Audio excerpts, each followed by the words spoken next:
सादर सुन। भव भंजन रघुनाथ भज तुलसी तजमान मद। महात्मा भरद्वाज को ये कथा प्रयाग में महात्मा याज्ञवल्क्य सुना रहे।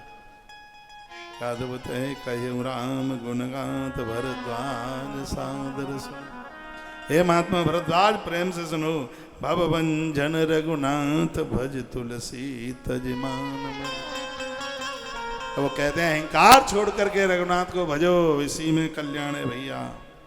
और जवाब दे दिया ये कथा कैसे घटी कि हिमगिरि गुहाई के अति हिमगिरि गुहाई के अति पावन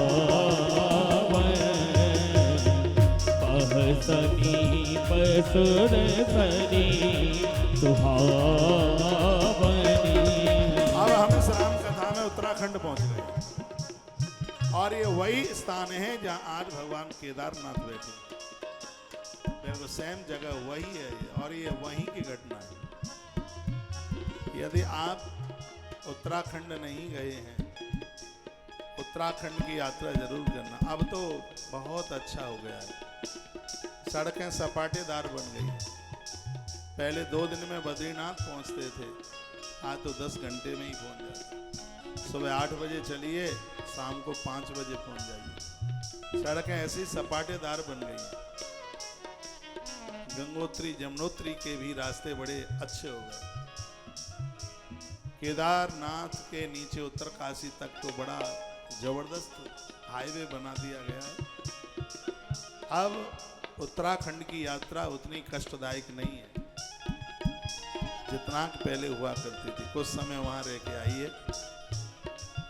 और श्रीमद् भागवत के 5वें स्कंद में भगवान बद्री क्षेत्र का वर्णन किया गया है, जो हम भारतवासियों के मूल इष्ट देव हैं भगवान बद्री विशाल। आज भी देवश्री नारद जी जिनकी पूजा करते हैं। यदि आपने उत्तराखंड के 4 धामों का दर्शन नहीं किया तो मनुष्य जीवन ही अधूरा रहेगा।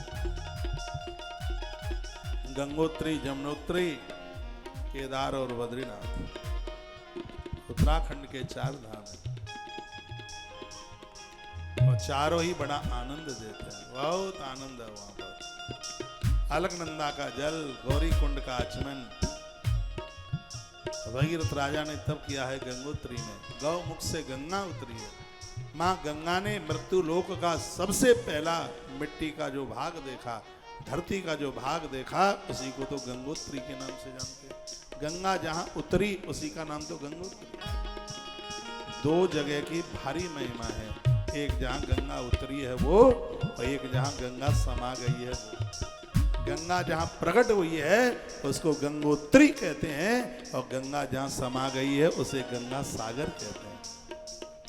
सारे तीर्थ बार बार गंगा सागर एक बार।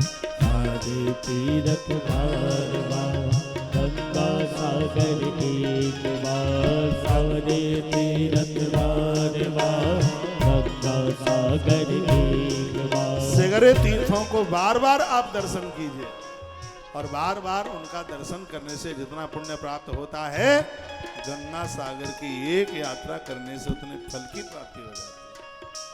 गंगोत्री से लेकर के गंगा सागर हम भारतीयों के पास है। हम कितने बड़भागी हैं, कितने भाग्यशाली हैं।